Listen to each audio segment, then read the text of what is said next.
সাদ্দাম হোসেন, কিন্তু তারপরেও কথা থেকে যায় যে ঢাকা বিশ্ববিদ্যালয় ছাত্রলীগের পতনের সাথে সাথেই আওয়ামী লীগ সরকারের পতনের ঘন্টা কি বেজে যায়? কেন আপনারা হল ছাড়তে বাধ্য হলেন? এ প্রসঙ্গেও আমি আবার কিছু ফ্যাক্ট তুলে ধরতে চাই, কারণ এটি নিয়ে ব্যাপক প্রচারণা হয়েছে, সাংগঠনিক বিষয় নিয়ে আলাপ আলোচনা হয়েছে, এটির প্রভাব, পারিপার্শ্বিকতা সেটি নিয়ে আলোচনা হয়েছে। কিন্তু আমি আমি কোনো জাজমেন্টে যাচ্ছি না, আমি কোনো সিদ্ধান্তে যাচ্ছি না। আমি সিদ্ধান্তে যাওয়ার অনুরোধ করবো যারা শুনছে, পক্ষ বিপক্ষ সবাইকে। আমাদের অবস্থানটি কি ছিল? আপনি দেখুন যে আমরা একটা স্টুডেন্ট অর্গানাইজেশন, সবার আগে আমরা আওয়ামী লীগের আদর্শ ধারণ করি, মুক্তিযুদ্ধের আদর্শ ধারণ করি। সেটার আগেও সবচেয়ে বড় পরিচয় আমরা একটা ছাত্র সংগঠন। স্টুডেন্টদের রাইট নিয়ে আমরা অ্যাডভোকেসি করি, তাদের স্কিল ডেভেলপমেন্ট করা, তাদের এমপ্লয়াবিলিটি নিশ্চিত করা, সেটা নিয়ে কিন্তু আমাদের কাজ। ক্যাম্পাসে শিক্ষা প্রতিষ্ঠানগুলোকে মানসম্মত জায়গায় নিয়ে যাওয়া, এক ধরনের গণতান্ত্রিক মূল্যবোধে শিক্ষার্থীদের উদ্বুদ্ধ করা, এটাই তো আমাদের কাজ। তো আমাদের প্রথম কাজ কি? ছাত্রলীগের প্রথম কাজ কোটা সংস্কার সমস্যার সমাধান করা। বাংলাদেশ ছাত্রলীগ প্রথম ধাপ সেটি করেছে। শিক্ষা প্রতিষ্ঠান স্থিতিশীল রাখা, শান্তিপূর্ণ রাখা, সেটি কিন্তু 1 থেকে 14 তারিখ যদি আপনি দেখেন, বাংলাদেশে এত দীর্ঘ সময় ধরে আন্দোলন তারা টেনে হিসেবে লম্বা করেছে, অপ্রয়োজনে লম্বা করেছে। যেখানে 11 জুলাই আন্দোলনের একটা হ্যাপি এন্ডিং সম্ভব ছিল, সেটি না করে সেটি তারা অনর্থক প্রলম্বিত করেছে। এবং কেন করেছে সেটি তো আজকে দিবালোকের মতো পরিষ্কার। কিন্তু অর্থটা হলো আপনি যেটা বলছেন অনর্থক প্রলম্বিত, এটা তো অনর্থক নয়, দ্যাট ইজ মেটিকুলাসলি ডিজাইন। সেখানে যারা যাবে, আপনাদের ব্যর্থতা কোথায় সেখানে? হ্যাঁ, আমি আসছি অনর্থক প্রলম্বিত এই অর্থে, আমি তাদের তো মেটিকুলাস ডিজাইনের জায়গা থেকে এটা অর্থপূর্ণ, কিন্তু আমি বলছি যে এটা কোটা সংস্কার সমস্যার সমাধান হয়েছে শিক্ষার্থীদের পার্সপেক্টিভ থেকে। আমি বলছি, আমি প্রথম প্রশ্নের উত্তরে যদি আসি, তাহলে 14 তারিখে তারা 14 তারিখেও কিন্তু তারা উস্কানিমূলক পরিবেশ তৈরি করার চেষ্টা করেছিল। ছাত্রলীগের ছেলে মেয়েরা অনেকে আক্রমণের শিকার হয়েছিল কিন্তু 14 তারিখেই। এবং এর বাইরেও আরো অনেক অনাকাঙ্ক্ষিত ঘটনা ঘটেছে। মধুর ক্যান্টিনে আমাদের ছেলেমেয়েরা ছিল, সেখানে আক্রমণ করার চেষ্টা করা হয়েছে, ইট পাটকেল নিক্ষেপ করা হয়েছে। আমরা কিন্তু স্বাভাবিকভাবে আমরা জানি যে তাদের লক্ষ্যটি ভিন্ন, তাদের পাতা ফাঁদে আমরা পা দিতে চাইনি। 15 জুলাই তারা আক্রমণের সূচনা করেছে, ছাত্রলীগের কর্মীদেরকে বেধড়ক পিটিয়েছে, তারপরে শিক্ষার্থীদের উদ্দেশ্য করে তারা লাঠি ছোটা সহ ইট পাটকেল নিক্ষেপ করেছে, এবং তারপরে ধাওয়া পাল্টা ধাওয়ার ঘটনা ঘটেছে। সেখানে স্বাভাবিকভাবে এই ধরনের পরিস্থিতি তৈরি হলে আমাদের বাংলাদেশের রাজনৈতিক বাস্তবতা, ক্যাম্পাস পলিটিক্সে ধাওয়া পাল্টা ধাওয়ার ঘটনা ঘটে। এবং এই পুরো 15 জুলাই যে তারা হামলা মঞ্চস্থ করেছে, এটি কিন্তু আমার বলার প্রয়োজন নেই, তারাই বলছে। এবং আমি বলে রাখি আপনাকে, 16 জুলাই এই তাদের যে লক্ষ্য ছিল একটি লাশ ফেলা, এবং লাশ ফেলার মাধ্যমে ভিন্ন খাতে প্রবাহিত করা এবং রাজনীতিটাকে আলটিমেটলি সরকার পতনের দিকে নিয়ে যাওয়া। 16 জুলাই আবু সাইদের মৃত্যু এবং একই সঙ্গে ঢাকা কলেজ ছাত্রলীগের কর্মী সবুজ আলী, তাকে কিন্তু পিটিয়ে হত্যা করা হয়েছিল। আপনি দেখবেন যে ছাত্রদল, ছাত্র শিবিরের এবং বিভিন্ন সদস্য জঙ্গি গোষ্ঠীর ক্যাডাররা কিভাবে তাকে নির্মমভাবে পিটিয়ে হত্যা করেছিল। সেই 16 জুলাই কিন্তু চট্টগ্রামে, আজকে আমরা এটা মনে রাখতে চাই না অনেকে, বিশেষ করে যারা হয়তো ছাত্রলীগের সমালোচনা করে, ছাত্রলীগের কর্মীদেরকে আপনি দেখবেন যে একবারে ছাদ থেকে কিভাবে ফেলে দেওয়া হয়েছে নির্মম ভাবে, সেটি দেখেছেন। এবং সেটির পরিপ্রেক্ষিতে একটি সরকার শিক্ষার্থীদের রেসপন্স করেছে, সরকার শিক্ষার্থীদের রেসপন্স করেছে, সরকার কোটা সমস্যার সমাধান করেছে, এবং সরকার কোনো ধরনের সহিংসতা চায়নি। সে কারণেই কিন্তু ইউজিসি, ইউনিভার্সিটি গ্রান্টস কমিশন, আপনি দেখবেন যে 16 তারিখে কিন্তু শিক্ষা প্রতিষ্ঠানগুলো বন্ধ করা, আবাসিক হলগুলো বন্ধ করার নির্দেশনা দেয়, যাতে করে তারা, কারণ অলরেডি তারা তাদের কিলিং মিশন বাস্তবায়ন করা শুরু করেছে। তো আমরা সরকার রেসপন্সিবল, আমরা রেসপন্সিবল যাতে করে কোনো ধরনের অনাকাঙ্ক্ষিত ঘটনা না ঘটে।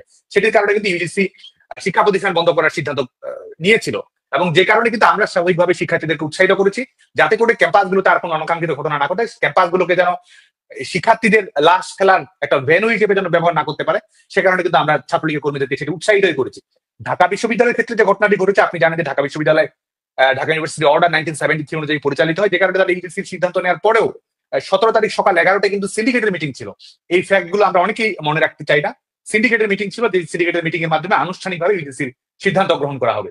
সে কারণে সকাল 6টায় ভোরবেলার পরপর বিশেষ করে বহিরাগত ছাত্রদল, ছাত্র শিবিরের প্রশিক্ষিত ক্যাডার, তারা কিন্তু প্রত্যেকটি হলে তাণ্ডব পরিচালনা করা শুরু করে। মেয়েদের উপর 16 তারিখ মধ্যরাতেই রোকেয়া হলে, আমাদের ছাত্রলীগের রোকেয়া হলে তো কোনো ঘটনা ঘটেনি, কোনো অনাকাঙ্ক্ষিত ঘটনা মেয়েদের হলে কোথাও তো ঘটেনি, অথচ ছাত্রলীগের কর্মীদেরকে টার্গেট করা হলো, সেখানে বর্বরচিত নির্যাতন পরিচালনা করা হলো। 16 তারিখ এবং 17 তারিখ সকালবেলা প্রত্যেকটি রুমে কক্ষ ভাঙচুর করা, সার্টিফিকেট পুড়িয়ে দেওয়া, মোটরসাইকেল পুড়িয়ে দেওয়া, ছাত্রলীগের কর্মীকে লাশ থেকে ফেলে দেওয়া, উপর থেকে ফেলে দেওয়া হয়েছে এ প্রমাণ হলে, সূর্য হলে।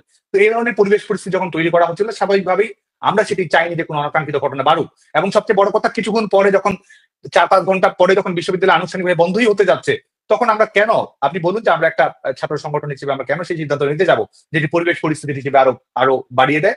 এবং সবচেয়ে বড় কথা, বঙ্গবন্ধু কন্যার দেশরত্ন শেখ হাসিনা, তিনি সবসময় শিক্ষার্থীদের দাবি পূরণ হয়ে যাওয়ার পরে সহিংসতা যেন না হয়, শান্তিপূর্ণভাবে যেন পরিস্থিতি মোকাবেলা করা হয়, সেটি তার মূল উদ্দেশ্য ছিল। এবং সে ব্যাপারে এবং তিনি নিজেটি পরবর্তীতে বিভিন্ন বক্তৃতায় বলেছেন যে আমাদের দলীয় এবং সরকারি অবস্থানটি ছিল আসলে এরকম, যে কারণে তারা বলছে যে তারা এখান থেকে ছাত্রলীগ তো শিক্ষার্থীদের মুখোমুখি হয়নি, ছাত্রলীগ তো তথাকথিত বৈষম্য বিরোধী আন্দোলন কর্মী কিংবা যারা আজকে সে সময় ছদ্মবেশ ধারণ করেছিল, এখন তারা উন্মুক্ত হয়ে আছে, ছাত্রদল ছাত্র শিবির, তাদের সঙ্গে তো ছাত্রলীগ মুখোমুখি হয়নি, সেখানে তো ধাওয়া পাল্টার কোনো ঘটনাই ঘটেনি। তো সেখান থেকে সেটিকে প্রত্যাখ্যান, ক্যাম্পাস ছেড়ে দেওয়া, এটিকে এক ধরনের রাজনৈতিক প্রচারণায় রূপ দেওয়া হয়েছে, এটিকে যার যার জায়গা থেকে সুযোগ সুবিধা নেওয়ার ঘটনা ঘটেছে। এটি হলো বাস্তবতা।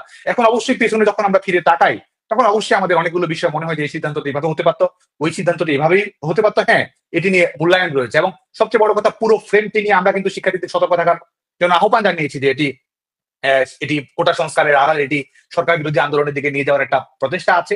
হ্যাঁ, হয়তো সহিংসতার যে মাত্রা, এদের যে পরিকল্পনার যে মাত্রা এবং সশস্ত্র তাণ্ডবের আন্দোলনের যে পরিকল্পনা, এটি হয়তো আমরা পুরো মাত্রায় উপলব্ধি করতে পারিনি, যে কারণে হয়তো আমরা আরো বেশি শান্তিপূর্ণ, আরো বেশি সহিংসতা এড়ানোর চেষ্টার অংশ হিসেবে আমরা অনেক সময় সাংগঠনিক সিদ্ধান্ত এমন ভাবে নিয়েছি যেটা হয়তো আমাদের সংগঠনকে সাময়িকভাবে পিছনের দিকে ঠেলে দিচ্ছে, কিন্তু শিক্ষার্থীদের নিরাপত্তা যেন নিশ্চিত হয়।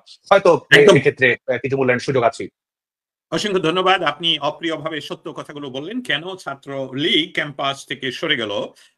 কিন্তু আরো একটি অপ্রিয় সত্য কথা আপনার কাছ থেকে শুনতে চাই। আন্দোলন দমাতে ছাত্রলীগই যথেষ্ট।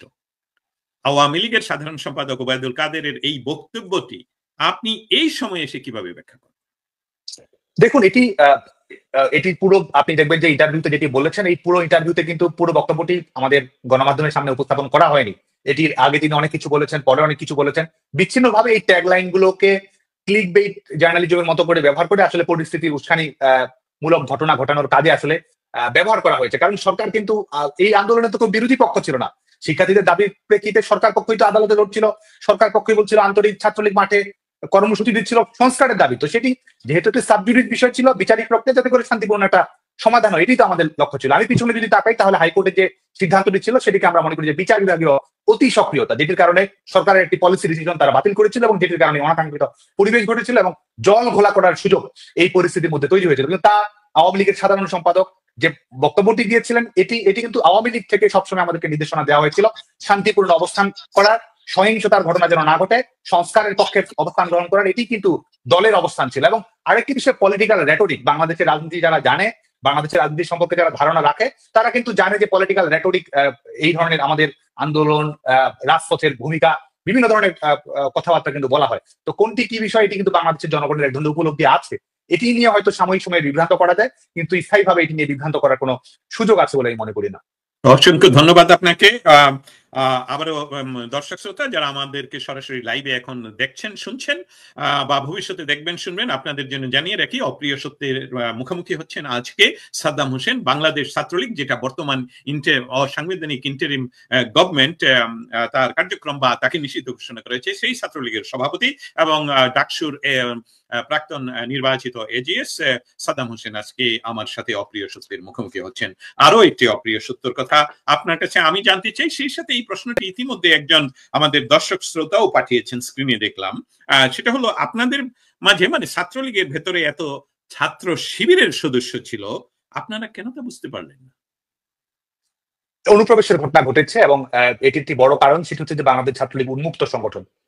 আপনি জানেন যে শিক্ষার্থীদের জন্য আমাদের সংগঠনটি উন্মুক্ত থাকে, সেখানে তারা আসে, কর্মী থাকে, সমর্থক হয়, কিংবা শুভানুধ্যায়ী থাকে। তো যেটি ঘটেছে সেটি হচ্ছে যে এই সন্ত্রাসবাদী সংগঠন, মৌলবাদী সংগঠন, যুদ্ধাপরাধের দায়ে অভিযুক্ত সংগঠন, এবং আমাদের স্বাধীনতা আন্দোলন এবং মুক্তিযুদ্ধের সময়ে বিপরীত ভূমিকা পালনকারী সংগঠন, যেটি পাকিস্তান বাহিনীর অক্সিলারি ফোর্স হিসেবে মূলত ভূমিকা পালন করেছে, তাদের কর্মকৌশল এখানে ঢাকা বিশ্ববিদ্যালয়ে ক্রিয়াশীল অন্যান্য ছাত্র সংগঠন আছে, সবাই কিন্তু উন্মুক্তভাবেই ছাত্র রাজনীতি পরিচালনা করে। তো এই সংগঠনটি, তারা জানে যে তাদের পরিচয় থাকলে, পরিচয় উন্মুক্ত হলে শিক্ষার্থীরা কিন্তু তাদের কাছ থেকে মুখ ফিরিয়ে নেবে, যে কারণে তাদের একটা অন্যতম কৌশল হচ্ছে ছদ্মবেশ ধারণ করে। যে কারণে শুধুমাত্র বাংলাদেশ ছাত্রলীগে নয়, বিভিন্ন প্রগতিশীল বামপন্থী ছাত্র সংগঠন, বিভিন্ন সাংস্কৃতিক সংগঠন, সেসবই কিন্তু তারা ভেগ ধারণ করে থাকে এবং নিজের পরিচয় লুকিয়ে তারা কিন্তু রাজনীতি করে, এবং এটির মাধ্যমে তারা তাদের প্রকৃত সত্যটি আড়াল করে, গুজবের আশ্রয় যেমন নেয়, নিজের সম্পর্কে নিজের আত্মপরিচয় লুকিয়ে রেখে কিন্তু তারা রাজনৈতিক কর্মকাণ্ড পরিচালনা করে। এবং বাংলাদেশ ছাত্রলীগ উন্মুক্ত ছাত্র গণসংগঠন হওয়ার কারণে আমাদের স্ক্রিনিংটি তো তুলনামূলকভাবে শিক্ষার্থীমুখী করার কারণে স্ক্রিনিং প্রসেসটিতে তো অবশ্যই আমরা বর্তমান উপলব্ধি থেকে বলতে পারি যে কিছু সীমাবদ্ধতা তো রয়েছেই, যে আমাদের এটি আরো সুচারুভাবে সম্পন্ন করার সুযোগ ছিল কিনা, আমরা আরো যাচাই বাছাই করার সুযোগ ছিল কিনা, সেটি তো অবশ্যই আমাদেরকে বলতে হবে। এবং এই যে অনুপ্রবেশের ঘটনাগুলো ঘটেছে, এটি কিন্তু আসলে আমরা নয়, আজকে ছাত্রদলের নেতৃবৃন্দের বক্তব্য দেখুন, বামপন্থী সংগঠনগুলোর নেতৃবৃন্দের বক্তব্য দেখুন, তারাও কিন্তু বলছে যে উদ্দেশ্য প্রণোদিতভাবে ছাত্র শিবির ছাত্রলীগের আশ্রয় নিয়ে তারা বিভিন্ন ধরনের অপকর্মগুলো করেছে এবং তারা তার দায়ভার বাংলাদেশ ছাত্রলীগের উপর তারা চাপিয়ে দেওয়ার চেষ্টা করেছে এবং এটিতে প্রমাণিত তারা এবং এই মুনাফেকি এই বেইনসাফি রাজনীতি, এই প্রতারণার যে রাজনীতি এবং যেটিকে তারা বলছে মেটিকুলাস ডিজাইন। দেখুন না, তারা মুখে স্লোগান দিয়েছে বঙ্গবন্ধুর বাংলায় বৈষম্যের ঠাঁই নাই, তারাই ধানমন্ডি 32 নম্বরে তারা আঘাত করেছে, ভেঙে চুরে তছনছ করে দিয়েছে। মুক্তিযুদ্ধের বাংলায় বৈষম্যের ঠাঁই নাই স্লোগান দিয়েছে এবং তারা মুক্তিযুদ্ধকে অপ্রাসঙ্গিক করে দেওয়ার রাজনীতি কিন্তু তারা বাংলাদেশে প্রতিষ্ঠিত করতে। তারা বলেছে চেয়েছিলাম অধিকার হয়ে গেলাম রাজাকার, অথচ 5 আগস্টের পট পরিবর্তনের পরে তারা দেখলো যে চেয়েছিলাম অধিকার হয়ে গেলাম সরকার। তো এই যে বাংলাদেশে আপনি দেখুন যে এই যে প্রতারণাপূর্ণক এক ধরনের ছদ্ম প্রতারণার বাংলাদেশে আপনি দেখুন 90-এ স্বৈরাচার বিরোধী আন্দোলন হয়েছে, 69-এ গণ অভ্যুত্থান হয়েছে, ছাত্র রাজনীতি যারা করেছে তারা স্বাভাবিক রাজনৈতিক কর্মকাণ্ডই কিন্তু অব্যাহত রেখেছে, নির্বাচিত নেতৃত্বের মাধ্যমে ভবিষ্যতে রাজনৈতিক গণতান্ত্রিক সরকার গঠিত হয়েছে। অথচ দেখুন বাংলাদেশে 2024 সালে কি ঘটলো, বাংলাদেশে সংগঠকরা হঠাৎ করে সরকারে আসলো। আজকে দেখুন একজন তরুণ রাজনীতি করবে, একজন তরুণ ছাত্র রাজনীতি কিংবা ছাত্র রাজনীতি নাও করতে পারে, বিভিন্ন ভাবে রাজনৈতিক পথ পরিক্রমা বেয়ে জনগণের ম্যান্ডেট নিয়ে জনগণের ভোটে নির্বাচিত হয়ে ছাত্ররা দেশ পরিচালনা করবে, তরুণরা দেশ পরিচালনা করবে, এটাই তো তারুণ্যের ক্ষমতায়ন। কিন্তু আজকে বাংলাদেশে যেটি হচ্ছে, তারা কখনো নির্বাচিত হয়নি, তারা কোনো স্বাভাবিক রাজনৈতিক কর্মপ্রক্রিয়ার মধ্যে যায়নি, তারা জনগণের ম্যান্ডেট অর্জন করেনি, তারা আইনের শাসন কিংবা আমাদের কোনো বৈধ এবং গণতান্ত্রিক প্রক্রিয়ার মাধ্যমে ক্ষমতায় যায়নি, কিন্তু তারা আজকে অবৈধভাবে, অগণতান্ত্রিক ভাবে, অসাংবিধানিক ভাবে এবং জনগণকে মাইনাস করে নিজেদেরকে সরকার হিসেবে ঘোষণা করে বসে আছে। তো এই যারা অনুপ্রবেশ করেছে তারাই কিন্তু এই কর্মকাণ্ডগুলো করেছে। বাংলাদেশ ছাত্রলীগ আজকে তারা এই বেআইনি সরকার আমাদেরকে নিষিদ্ধ করেছে, আমাদের কোনো কর্মকাণ্ড তো গোপনীয় নয়, আমাদের সমস্ত কর্মকাণ্ড প্রকাশ্য।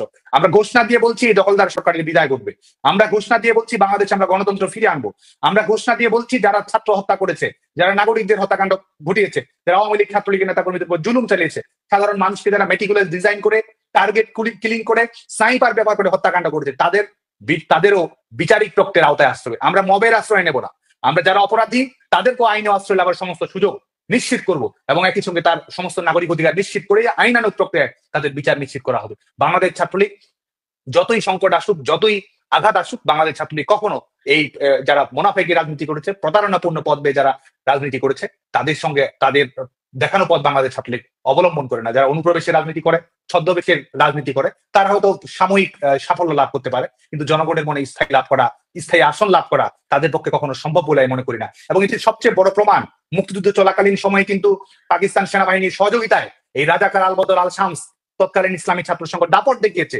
সরকারের পেটোয়া বাহিনী চেয়ে ভূমিকা রেখেছে, মানুষের জুলুম করেছে, কিন্তু শেষ পর্যন্ত তারা কিন্তু তাই থেকেছে, যুদ্ধাপরাধী রাজাকারদের সহযোগী হিসেবেই থেকেছে।